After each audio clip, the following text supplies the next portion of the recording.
real estate moment. I'm celebrating, and maybe you want to join me. Have this lovely bottle of 1993 Dom Perignon, and I'm celebrating. And you're going to ask, Claude, why are you celebrating? And I'm celebrating because it's been 20 years since our last eviction. Isn't that a beautiful bottle? Look at that. I think it's worth, this is about a $500-600 bottle of champagne. And if you're like me and you haven't had an eviction in over 20 years, this is worth celebrating. I'm going to make a little bit of a mess here, so please bear with me. Oh, geez. Anyway, to your health. Now let's get back to business. Evictions. I just watched this video on evictions, and this fellow said this is just a way of life. You're always going to have evictions. Well, you know what? I found a way to avoid evictions completely. Number one, good homes in good neighborhoods.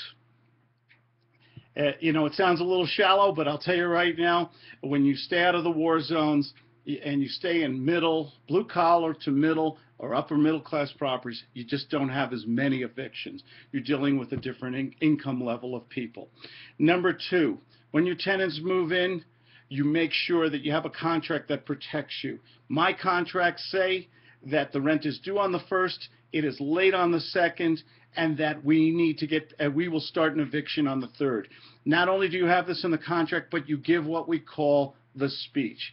Mr. and Mrs. Tenant, I would want to help you buy this property. We'll do a lease purchase if you like. All you have to do is take care of the maintenance and not call me for every little thing, and pay the rent on time. Also, I would suggest that you find a means to get paid on time. Have a credit card on file. Use PayPal. Get post-dated checks, whatever works, so that you're guaranteed you're paid on the 1st. If the event, and it can happen, where they can't pay you on the 1st and they call you up because their grandmother needs new wagon wheels, you basically tell them, tough.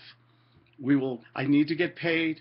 If I'm not paid on the 2nd, we start the eviction on the 3rd, and start your eviction on the 3rd right away. You give depending on your state and the law, you usually have to serve some kind of notice of to pay or quit. It's an unlawful detainer action is the technical term for it.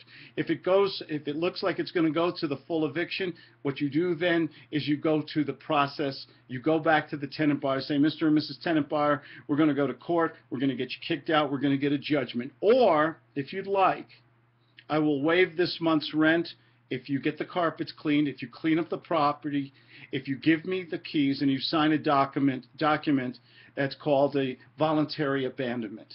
And you have that signed, and they move out. In some cases, and my wife doesn't like when I use this word, I use the word bribe, but in some cases, besides waiving the rent, I may even give them $100 to $300 of moving money. We'll call that an incentive, okay?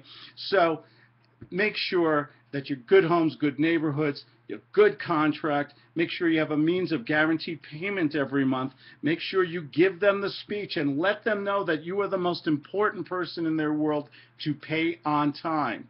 And if they don't pay on time, and if they can't pay you for whatever reason, then use the incentive program, give them some money, or waive the court process, or a little of both, and get them to move out and get the keys, so you saved yourself legal fees, lawyer fees, and the whole process.